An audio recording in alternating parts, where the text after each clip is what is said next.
господа, гости и хозяева, я рад очередной возможности выступить на примаковских чтениях и поучаствовать в разговоре с ведущими экспертами нашей страны, зарубежных стран. И, кстати, отмечу, что, несмотря на известные трудности, чтения вновь собрали, как мне сказали, и как я вижу, узнавая многих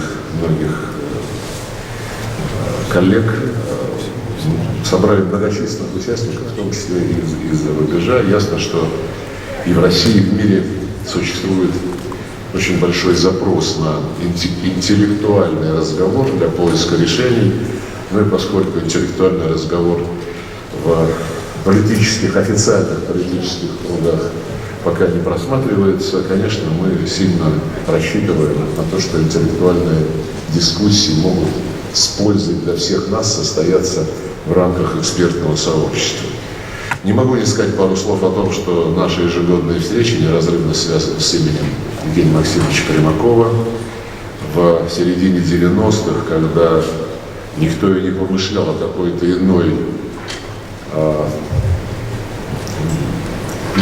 ином будущем для мира, кроме как конец истории, он выдвинул тогда казавшуюся революционной концепцию многополярности.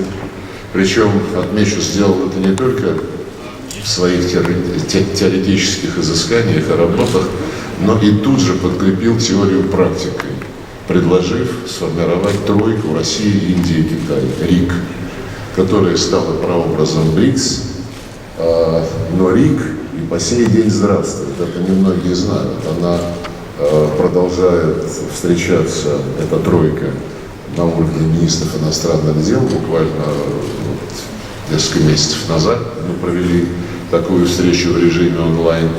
Но это была уже 20-я встреча, кстати сказать, с того момента, когда Евгений Максимович предложил такой тройственный союз развивать.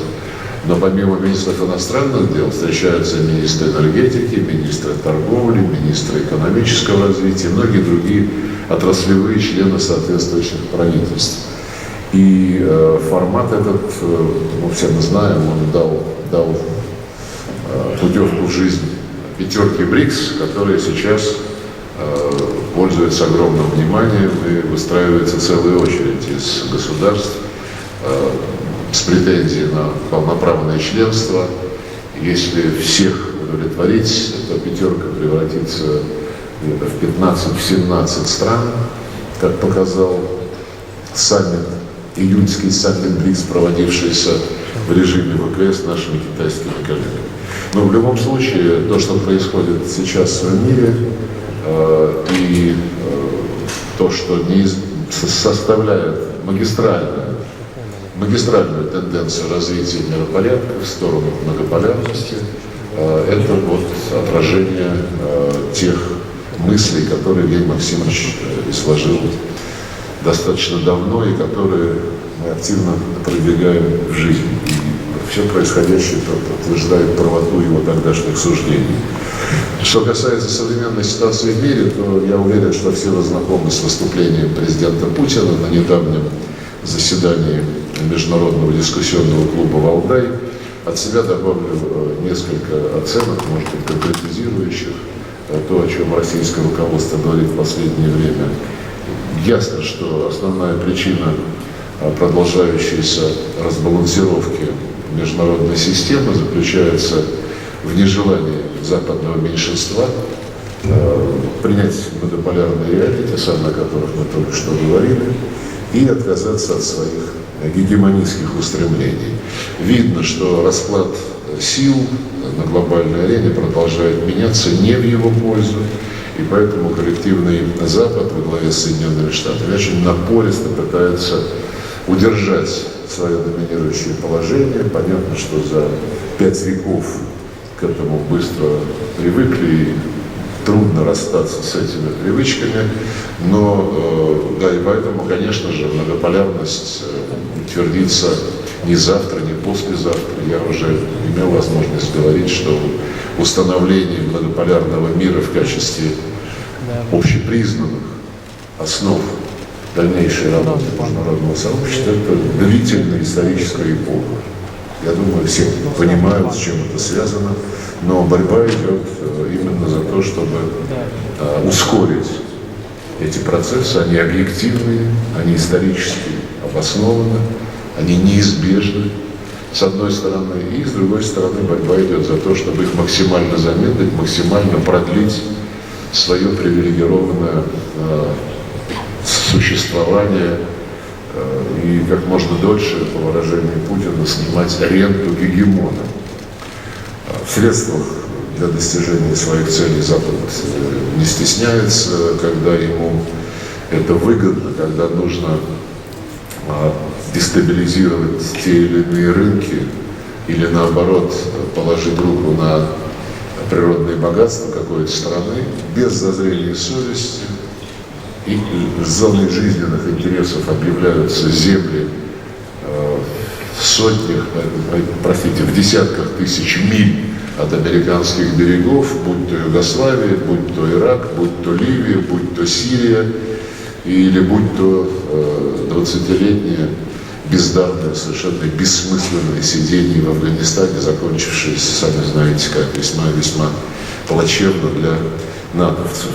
Тем не менее, неотъемлемая, несмотря на то, что в Афганистане НАТО в очередной раз провалилась со своей попыткой сохранить какой-то raison d'être, смысл своего существования, экспансия НАТО остается, как она и была главным движущим мотивом Запада в отношениях не только с Российской Федерацией, не только с постсоветскими странами, не только со странами бывшего Варшавского договора, которые уже практически все поглощены Североатлантическим альянсом, но и в целом отношения с другими странами мира, другими регионами мира. НАТО беззастенчиво и даже не краснея, что касается его чиновников и представителей США, как лидирующей страны НАТО,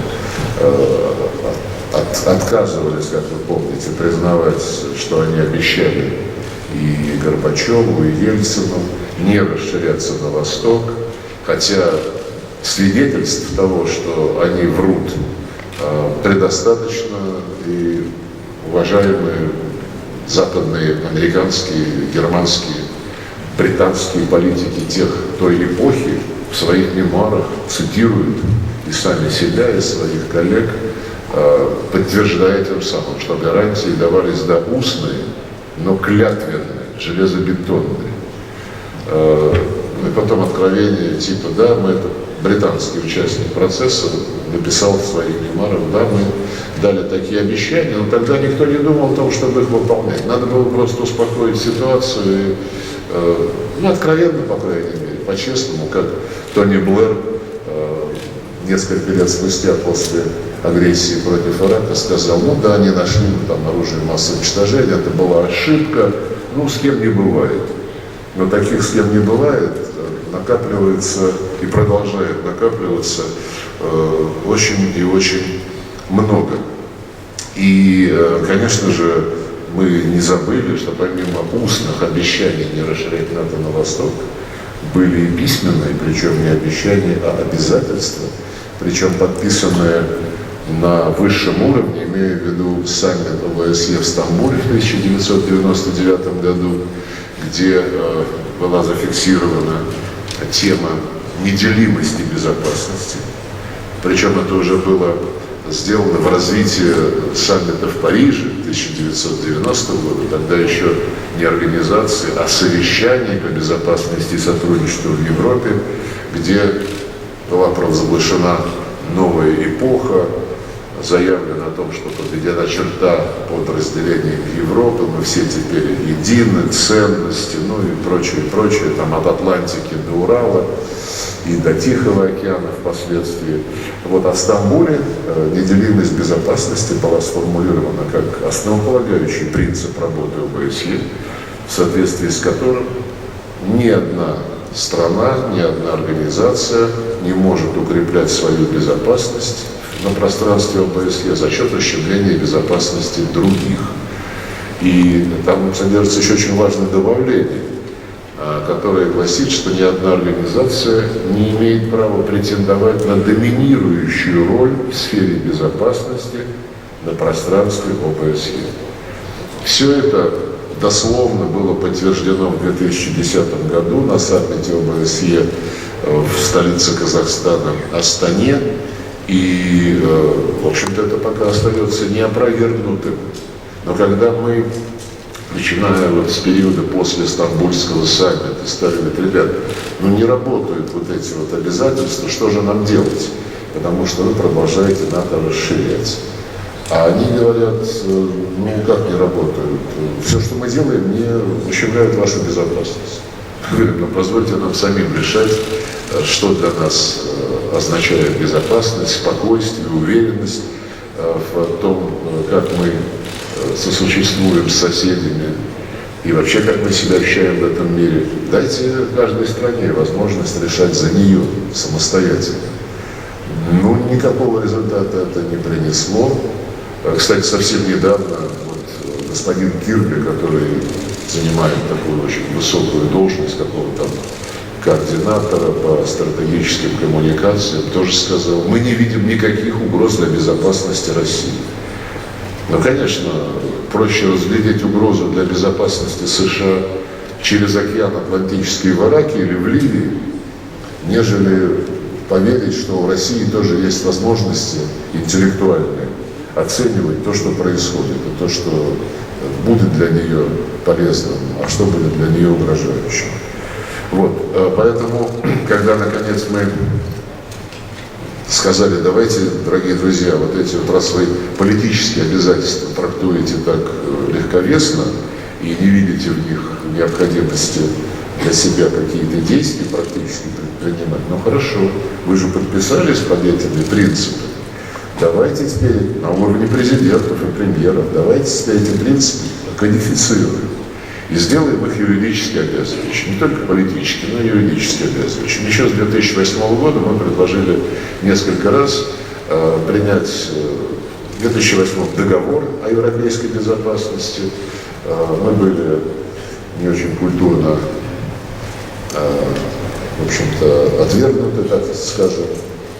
Нам тогда мы продолжали добиваться какой-то конкретной реакции, и нам в итоге сказали: вы знаете, вы со своими идеями о юридических гарантиях безопасности лучше не продолжайте попытки их продвигать, потому что юридические безопасности, гарантии безопасности могут предоставляться только и исключительно членам НАТО.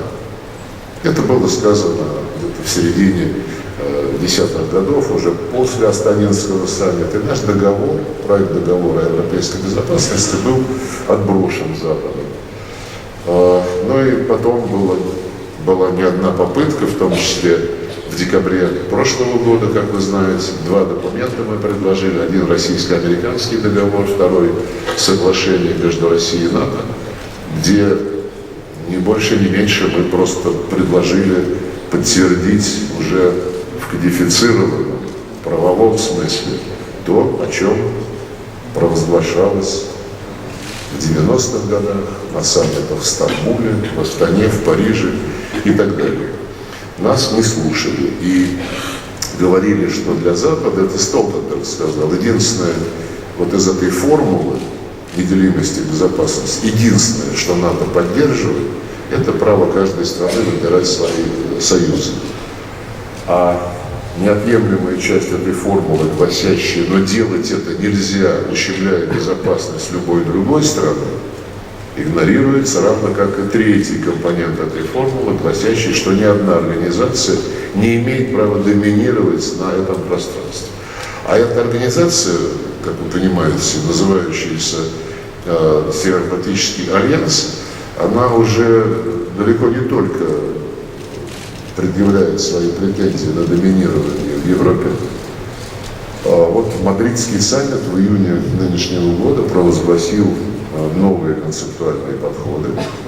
Ответственность НАТО теперь распространяется на Индо-Тихоокеанский регион, если взять терминологию, придуманную Западом, чтобы если говорить по-честному, попытаться настроить Индию против Китая, это не скрывается.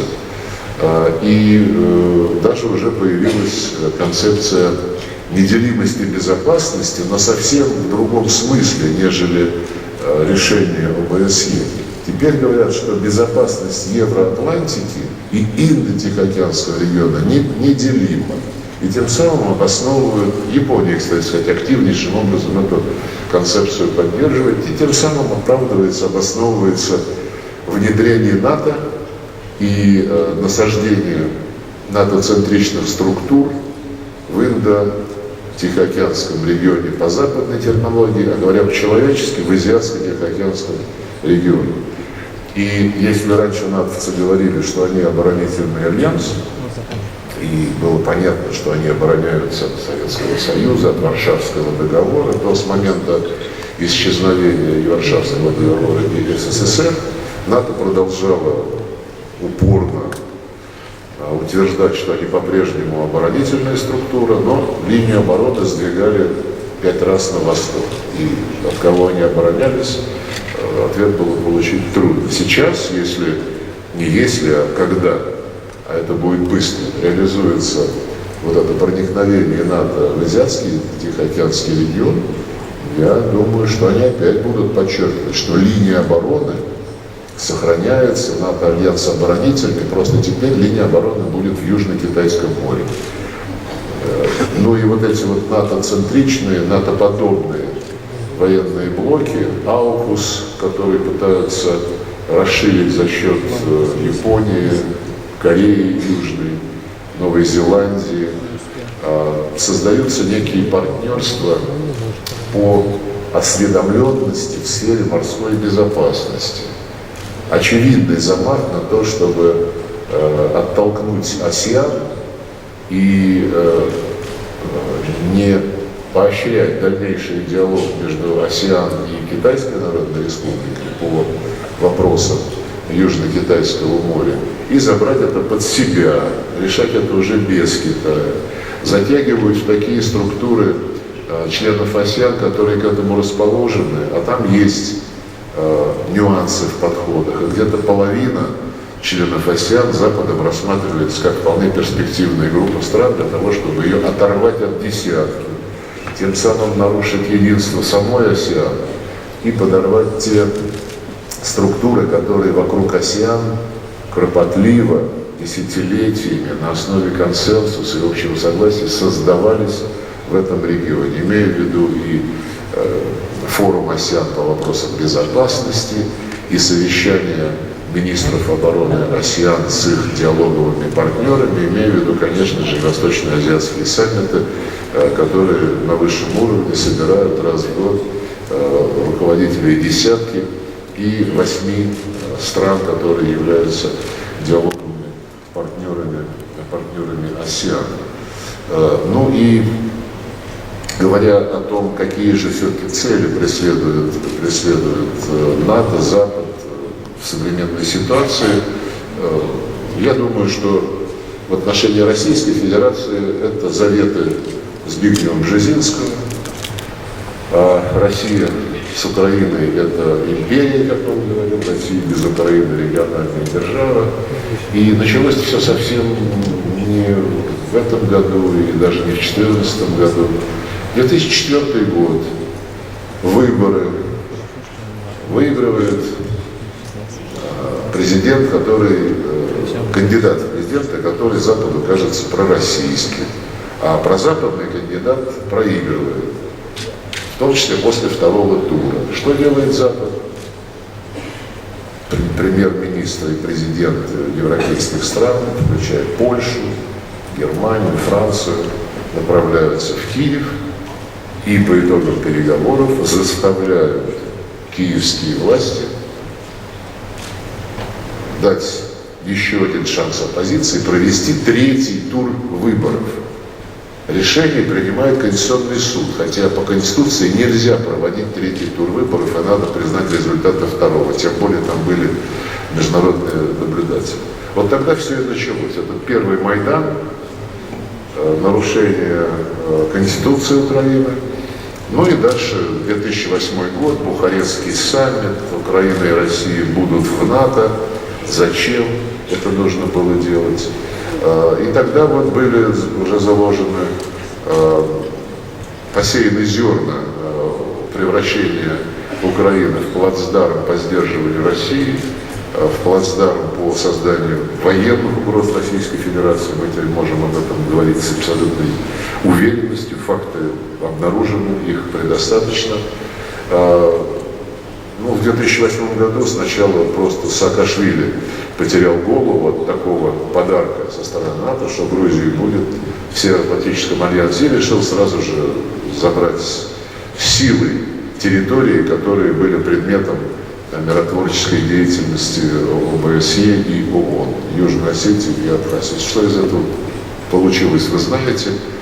Вот. Но затем настала очередь Украины и очередной Майдан, который, в общем-то, дирижировался Соединенными Штатами. Их представители поименно согласовывали имена тех, кто должен войти в правительство Украины после государственного переворота. Помните подслушанный кем-то, выложенный в эфир телефонный разговор Виктории Нуланд, который и тогда отвечала за украинские дела в Госдепартаменте, когда она диктовала имена будущих членов правительства после проведения путча американскому послу, и он в отношении какой-то фамилии сказал, что Евросоюз не одобряет эту фамилию. Вы помните, как она посоветовала обходиться с Европейским Союзом. Ну и, в общем-то, до сих пор американцы так с Европейским Союзом и обходятся. Дальше был переговорный процесс.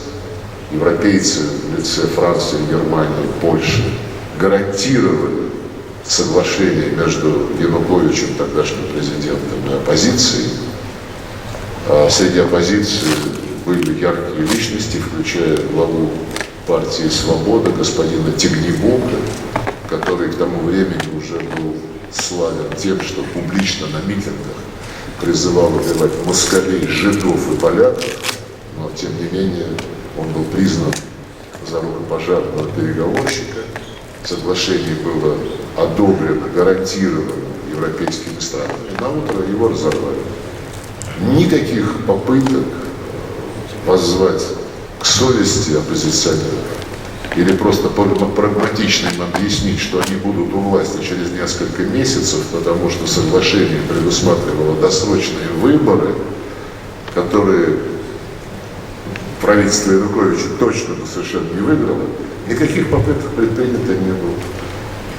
Никто даже не возвысил голос, призывая оппозицию к порядку, когда первым действом этой оппозиции, захватившей правительственное здание в нарушении гарантий Евросоюза, было требование отменить региональный статус русского языка. Оно тогда не реализовалось, оно реализовалось позже, гораздо, как вы знаете. Но инстинкты той власти, которая, наплевав на гарантии Евросоюза, захватила рычаги управления Украиной, сразу стали понятны. Так же, как они стали понятны и после призывов Дмитрия Яроша и его экстремистов, боевиков из правого сектора вышвырнуть русских из Крыма. Последовали поезда дружбы, попытка захвата Верховного Совета. Запад молчал. Так же, как он молчал, когда сожгли почти 50 человек заживо в Доме профсоюзов в Одессе 2 мая 2014 года, как 2 июня 2014 года. Боевая авиация украинского режима, уже, кстати сказать, при избранном президенте Порошенко, бомбила центр города Луганска. Все это было на экранах. Никакой реакции со стороны Запада не было. Из чего мы стали делать выводы, тогда еще не окончательные, что Западу все это нужно.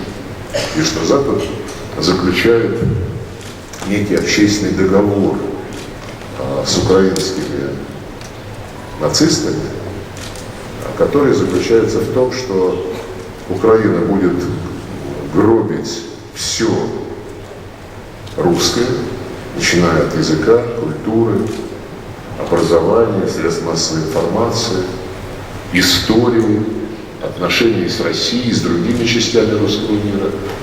А в ответ Запад будет, да, и готова будет Украина воевать с Россией, чтобы подорвать ее влияние и в этом регионе, и в мире в целом. А в обмен Запад будет закрывать глаза на коррупцию, на воровство, которым эти люди были давно уже славны, и будет накачивать деньгами, оружием и всячески поддерживать этот вот проект. Я не вижу другого объяснения, потому что слишком много фактов говорят именно о таком замысле. И затем, как вы помните, были Минские договоренности, и тоже просто наплевали на гарантии Германии и Франции, и Порошенко, который сейчас признался, что и не собирался их выполнять, когда подписывал. Ему нужно было время выбрать, чтобы оружие побольше получить для нападения на Россию, для захвата Крыма. И Зеленский не собирался их выполнять. Он ведь тоже переподтвердил свою приверженность на словах Минским соглашениям, когда те же лидеры Германии и Франции пригласили его в Париж в декабре 2019 года. Он же там подписался под необходимостью прямого диалога с Донецком и Луганском, под необходимостью специального статуса, закрепленного на постоянной основе в законодательстве Украины. А потом послушайте, что говорит его секретарь Совбеза господин Данилов. Да нет, нам нужно было дополнительное время еще выиграть, никто не собирался ничего выполнять.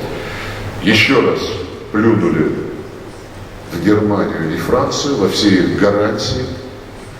Кстати сказать, говоря о том, как Евросоюз унижали в последнее время, это ведь делала не только Украина.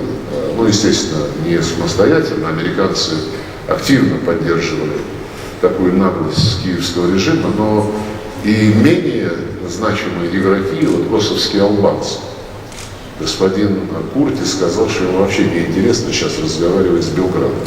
А то, что в 2013 году, тогда же, когда начинался Майдан на Украине, при посредничестве Евросоюза было достигнуто соглашение между Белградом и Приштиной о создании сообщества сербских муниципалитетов Косово, сейчас никто об этом не пытается вспоминать. Вот уже те же немцы и французы, соавторы этого судьбоносного, как тогда провозглашалось, решения, сейчас не хотят возвращаться к нему и просто навязывают Белграду новое решение, новую концепцию договоренности, в соответствии с которой, ну хорошо, мы не будем принимать Косово, не надо вам признавать Косово независимым государством, но смиритесь с тем, что мы примем Косово во все международные организации. Это простенькая комбинация для не очень искушенных людей. Но ведь сообщество сербских муниципалитетов Косово было ключевым вопросом для того, чтобы Белград продолжал переговоры с Приштиной. И, кстати сказать, и там Германия и Франция играли лидирующую роль, имея в виду косовский вопрос, и Минские договоренности. Что означал специальный статус для Донбасса в Минских договоренностях? Право на свой язык во всех сферах, что, наверное, не является чем-то запредельным с точки зрения международных конвенций, а чем-то обязательным. Во-вторых, право иметь собственную милицию, полицию, правоохранительные органы, право на согласование кандидатур судей и прокуроров и право на облегченные экономические связи с соседними районами Российской Федерации. Практически один в один то же самое было записано в решении о создании сообщества сербских муниципалитетов Косово. И там Евросоюз был гарантом. И там Евросоюз унизили, просто отказавшись высокомерно, и даже не объясняя почему. А объяснять не надо было. Евросоюз не спрашивал ни у Киева, ни у Приштины, почему они не хотят выполнять то, под чем подписались. Вот такая история. Ну и если Евросоюз думает, что он таким своим поведением заслужил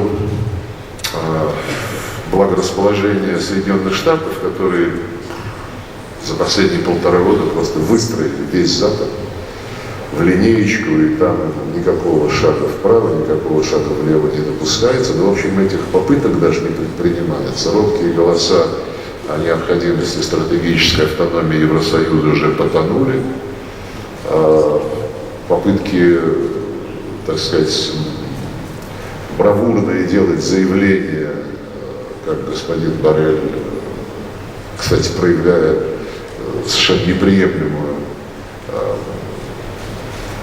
такую исключительность, которую они сами себя наблюдают. Помните, вы сказали, что Европа — это цветущий сад, а все остальное — это джунгли, ну и многое другое. Но то, что сейчас происходит с Европой в контексте последствий тех кризисных явлений, которые начались еще во время пандемии, когда США стали разруливать эту ситуацию путем обеспечения эмиссии, скупки товаров на черный день. И, конечно же, климатические инициативы сыграли свою очень негативную роль, совершенно были не просчитаны, делано непрофессионально, полюбительски. Вот. Ну и все дополнительно было усугублено незаконными санкциями Соединенных Штатов, когда, повторю еще раз, после многолетних попыток объяснить, что нельзя дальше создавать на границах России, не через океан, не где-то за 3-9 земель, а прямо вот на границах России создавать угрозы нашей безопасности.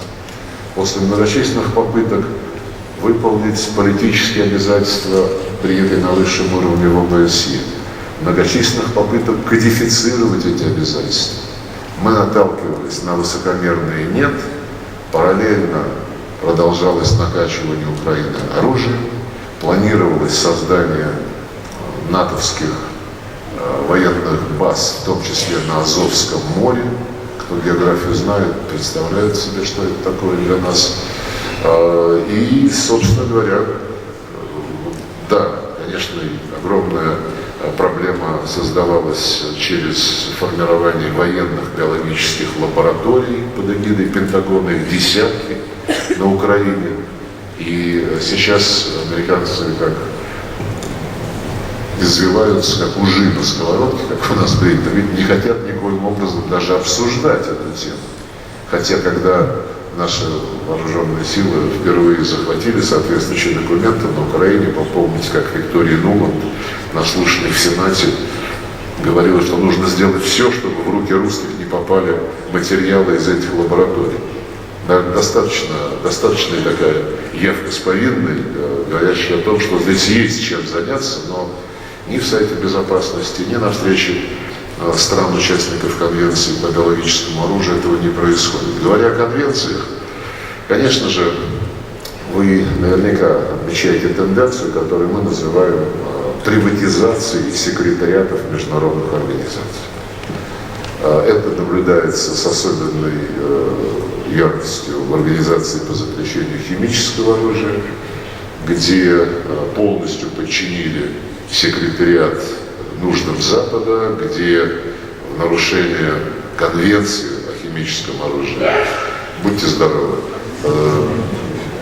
наделяют секретариат функциями, которых у него нет, именно функции определения виновных, хотя это исключительные прерогативы Совета Безопасности, пытаются манипулировать и с генеральным секретарем ООН, реанимируя какую-то резолюцию 80-х годов, которая упомянула о возможности подключения секретариата к изучению проблем в сфере распространения химического и биологического оружия.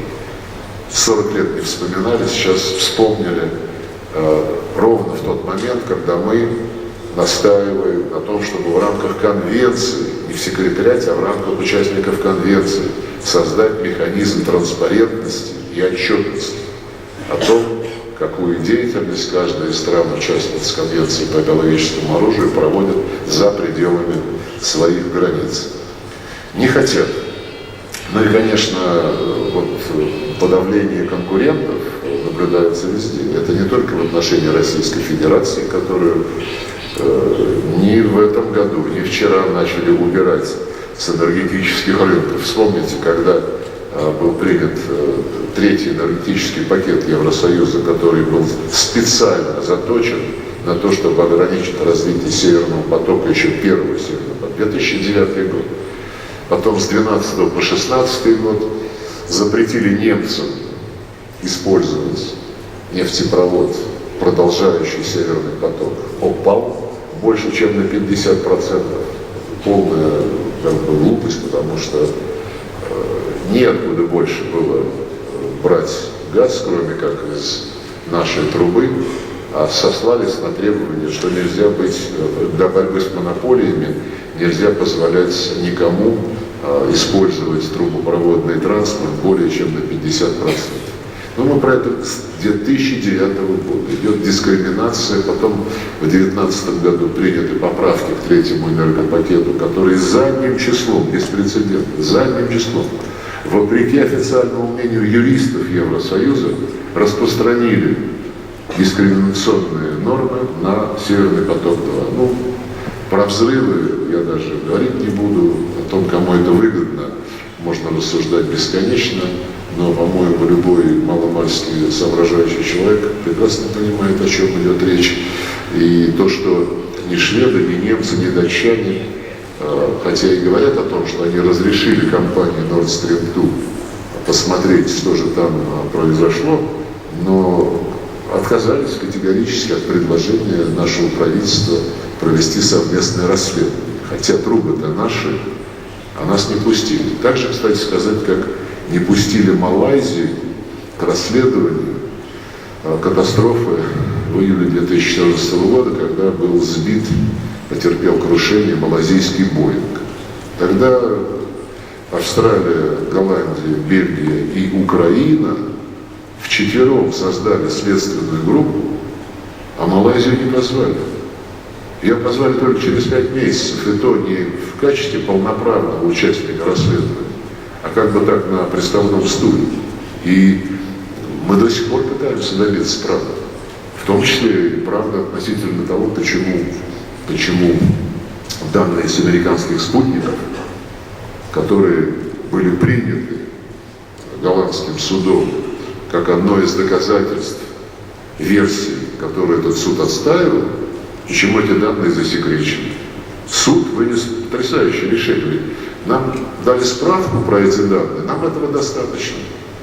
Вот вам, пожалуйста, англосаксонское право, или как оно теперь называется. Не можем мы добиться ни ответов на наши запросы про то, что же случилось со Скрипалями, ни на наш запрос, многочисленные запросы и в Швеции, во Францию, в Германию, и в тоже организации по запрещению химоружия, почему нам не показывают результаты обследования Навального, по итогам которых обследования мы были обвинены. Более того, еще в 2007 году, когда был отравлен Литвиненко и умер он в лондонской больнице, и тогда мы тоже запрашивали информацию. Но нам сказали, что, вы знаете, суд по этому вопросу было решено сделать публичным, паблик, а у нас это означает, что будут там секретные документы, которые не подлежат предъявлению общественности. Это уже тенденция. И то же самое мы наблюдаем с северными потоками. Тут, правда, никто не говорит highly likely, но могу вам сказать, что в редких контактах по линии иностранных лидеров с нашим руководством на вопрос, а почему же вы не добиваетесь правды, нам нет, говорят, вы знаете, вот спецслужбы думают, что это ваше сделано. Ну, президент не раз публично на подобного рода вещи реагировал, но уровень аналитики или уровень готовности приносить в жертву конъюнктуре здравую логику, он, конечно, зашкаливает. Но и не будем забывать, что Европа не только страдает сейчас в разы больше, чем Соединенные Штаты. Вот президент Макрон летал в Вашингтон с объявленной целью постараться убедить президента Байдена сделать какие-то поблажки для Европы в связи с реализацией закона о борьбе с инфляцией, который создает совершенно немыслимые преимущества для промышленности на территории Соединенных Штатов, где и так газ для индустриального использования в 4 раза дешевле, чем во Франции, на что министр экономики Франции не раз обращал внимание. Но этот закон просто ведет к деиндустриализации Европы, как вы знаете, к тому, что промышленность побежит в США за субсидиями и более льготными условиями. Но все это продолжается. Не забудем, кстати сказать, и создание АУКУС, которое состоялось в связи с тем, что решили отобрать у французов военный заказ на 68 миллиардов долларов и отдать его в англосаксонские, надежные англосаксонские руки. А я это говорю без всякого злорадства, это просто говорю для того, чтобы показать, насколько, таким, я бы сказал, хищническим сейчас является развитие событий в мире, когда забыли про честную конкуренцию, про презумпцию невиновности, про свободный рынок. Причем это не только в экономике. Когда наших спортсменов отлучают от соревнований, включая паралимпийцев, и когда Томас Бах говорит, что Олимпийские игры в Париже в 2024 году будут уникальными, потому что они будут открыты для всех, без всякой политизации, и при этом он имеет в виду не всех спортсменов, а только трансгендеров, но я считаю, это позор для Международного олимпийского комитета. Это тоже результат, на тех же принципах действует и Всемирное агентство по борьбе с допингом, совершенно очевидно, подрывая конкурентов, пытаясь подорвать конкурентов из Российской Федерации. Да, никто не без греха. В любой стране есть такие нарушения, но то, как обходятся с подозреваемыми в употреблении допинга из других стран, с одной стороны, с Российской Федерации, с другой, я думаю, разница заметна всем. Я не хочу больше изливать свою душу, если хотите. Можно долго на эту тему говорить, но я бы хотел перейти к интерактивной части. У нас, последнее, что я скажу, у нас, конечно же, проходит переориентация нашей внешнеполитической, внешнеэкономической деятельности. Это очевидно. Мы больше не хотим оставаться в иллюзиях, что, доказавший свою полную ненадежность, недоговороспособность и лживость, Запад будет добросовестно участвовать в тех процессах и в тех механизмах глобализации, которые он сам создал. И не будет ими грубо, беспардонно злоупотреблять, как это происходит и с долларом, и с евро, как это происходит с международной валютной финансовой системой, как это происходит с заблокированной деятельностью Всемирной торговой организации. Наверное, глобализация по-американски закончилась. Да, какие-то остаточные процессы неизбежно придется еще пережить, но параллельно выстраивается новая система, и финансовая, и логистическая, которая не будет зависеть, не должна зависеть от причуд и от чувства собственного превосходства наших западных бывших партнеров. У нас настоящие партнеры есть. Это и БРИКС, и Шанхайская организация сотрудничества, это и Евразийский экономический союз, Содружество независимых государств. ОДКБ, чтобы о нем не писали, является важным механизмом, который вносит вклад в обеспечение безопасности на территории, на своей части постсоветского пространства. Ну и в контексте продвижения новых форматов, не забудем, что еще 6 лет назад президент Путин, говоря о евразийском континенте и о том, что нам необходимо воспользоваться тенденциями, когда Азия и Тихий океан становятся локомотивами мирового роста, и нельзя потерять естественные преимущества, конкурентные, которые обладают страны Евразийского континента. Прежде всего, это крупнейший континент с крупнейшим населением, ну и он находится настолько геополитически и геоэкономически выгодно, что польза от объединения усилий очевидна всем. И мы тогда выступили за то, чтобы все существующие на этом пространстве региональные интеграционные структуры, упоминали Евразийский экономический союз, ШОС, АСЕАН, чтобы они формировали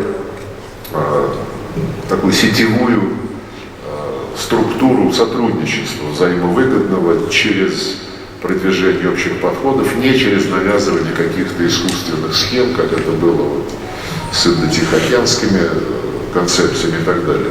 Мы называем это процесс формирования большого евразийского партнерства. Помимо 3 упомянутых мной организаций, мы подчеркиваем, что оно должно быть открытым для всех, без исключения стран, расположенных здесь, в том числе для европейских. Но это уже, как говорится, следующий этап. Нам есть с кем работать, нам есть на кого положиться. Мы видим, как пытаются наших партнеров, надежных партнеров, как их пытаются сбить с правильного курса. Американцы без зазрения совести ездят по всему миру, наверняка многие из вас с этим сталкивались, говорят буквально следующее. Россия проиграла, не занимайте сторону проигравшего, мы победим. Мы, не Украина, мы, американцы, говорят, что мы победим, и не волнуйтесь, мы знаем, что вы несете какой-то ущерб от этих санкций, поскольку вы не должны помогать России санкции обходить, отказываетесь от любых вторичных каких-то там нестандартных альтернативных методов, мы вам все компенсируем с лихвой. Это говорят, я это знаю доподлинно. В том числе нашим ближайшим союзникам, не стесняясь. Вот. Но все понимают, о чем идет речь. Конечно, есть страны, есть персонажи, на которых это оказывает какое-то психологическое воздействие, которые могут поддаться искушению где-то что-то отсидеться. Это их выбор. Но в долгосрочном плане, даже в среднесрочной перспективе, этот выбор будет проигрышным для экономического развития, для собственного суверенитета, ну и для стран, которые имеют свою долгую историю, таких немало, стран цивилизации. Для них, конечно, помимо того, что где-то вот сейчас нам подбросят какие-то пряники, и мы сможем вроде бы и санкции не нарушать, и какую-то выгоду получить.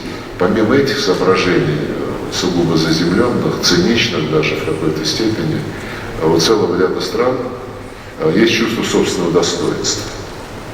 И когда госпожа Шерман, я заканчиваю, где-то год назад, даже не год назад, в начале этого года, когда уже была объявлена специальная военная операция, и она побывала в Индии, и потом, когда выступал на пресс-конференции, убеждал Индию присоединиться к санкциям. И на пресс-конференции она сказала: да, мы этот разговор провели, и мы должны объяснить Индии, что в ее интересах.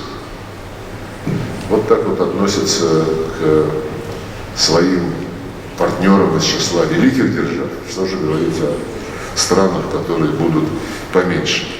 Мы не делаем трагедии из нынешней ситуации. Я считаю, что это трагедия для западной цивилизации, для западной системы мироустройства, которая опиралась на тех принципах глобализации, выдвинутых американцами, которая полностью дискредитировала себя как недоговороспособную систему, которая не в состоянии, навязанную всем остальным свои же принципы и механизмы, уважать и сохранять. Если завтра покажется опять, что что-то новое не устраивает Вашингтон, он, не задумываясь и не беспокоясь даже о своих союзниках, будет внедрять новые подходы. При этом, Конечно, мы, как я уже сказал, переформатируем всю нашу работу. И когда говорят, что мы там опять отворачиваемся от Запада на Восток, мы не отворачиваемся от Запада. Запад прекратил с нами сотрудничать. Он построил стену, по большому счету. И мы просто работаем с теми, кто к этому готов. И когда и если у Запада все-таки придут какие-то к руководству странами и структурами, созданными в Европе, в Соединенных Штатах, люди, которые способны видеть чуть-чуть дальше двухлетних электоральных циклов, чуть-чуть более глубоко, нежели желание посадить чьего-то сына в тюрьму или там наоборот доказать чью-то недееспособность и больше ничем не заниматься, ну, будем готовы, конечно, к серьезному разговору. А в ожидании той светлой эпохи мы всегда с удовольствием разговариваем с меняемыми людьми из экспертного сообщества. Очень часто, я в этом убеждаюсь, когда езжу на различные политологические форумы, очень часто отставные министры абсолютно вменяемы и абсолютно предметно, конкретно, ответственно анализируют происходящее, чего не всем было дозволено, когда они занимали официальные посты. Еще раз, поэтому мне очень приятно будет сейчас перейти к интерактивному контакту с аудиторией. Спасибо.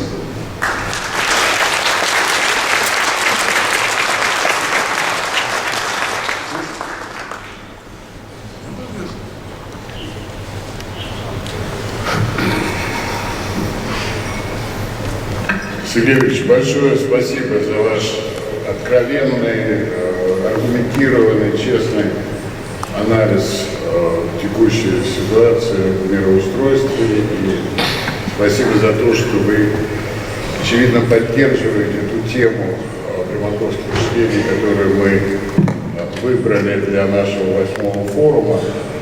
Вот я вам приведу такой пример, как бы в поддержку ваших аргументов о том, что большинство участников 8-х приморских чтений прилетели к нам с юга и с востока. И большинство из них прилетели прямыми рейсами, будь то Баку, Ереван, Ташкент, Астана, Дели. А те, кто к нам приехал из другого направления, им было очень неудобно лететь или через Дубай, или через Стамбул. Я говорю о тех, кто приехал из Софии, Берлина, Женевы, Бостона. То есть очевидно, и вы с этим сталкивались не раз в вашей работе, очевидно, санитарный картон из стран Восточной Европы.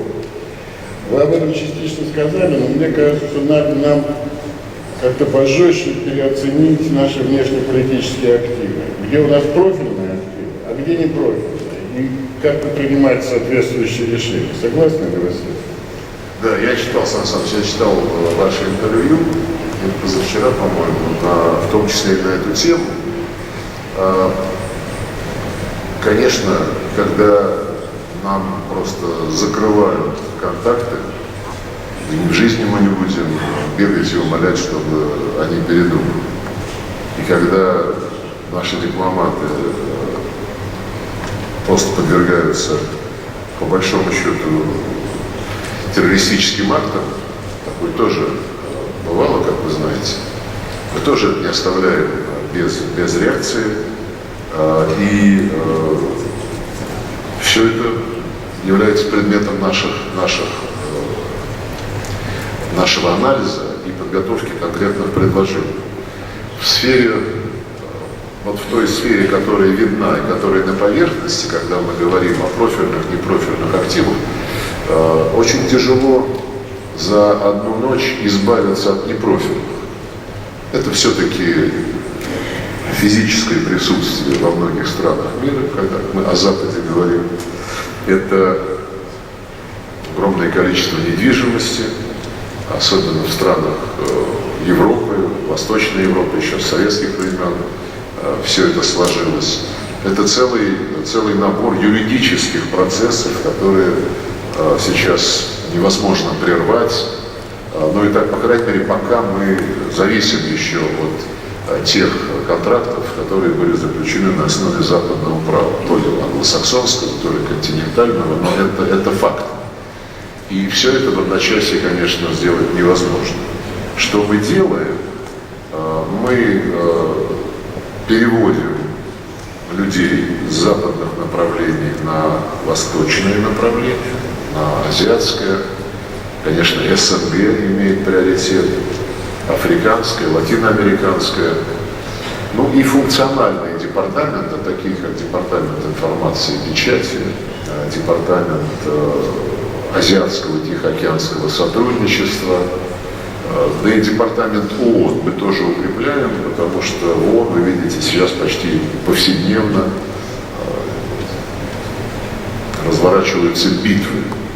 И там, я убежден, нам нужно настойчиво предъявлять все те факты, которых огромное количество, которые характеризуют двуличие Запада и преступный характер киевского режима и тех, кто его поддерживает и наускивает на нашу страну, и на Беларусь уже.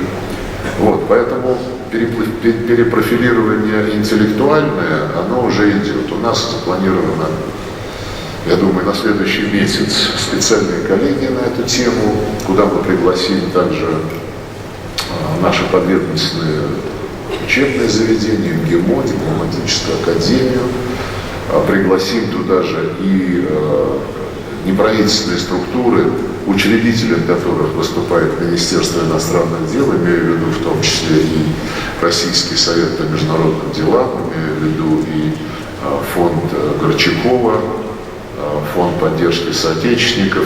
Ну и, наверное, будет полезно пригласить также фонд «Русский мир», где мы являемся соучредителем вместе с Министерством образования и науки.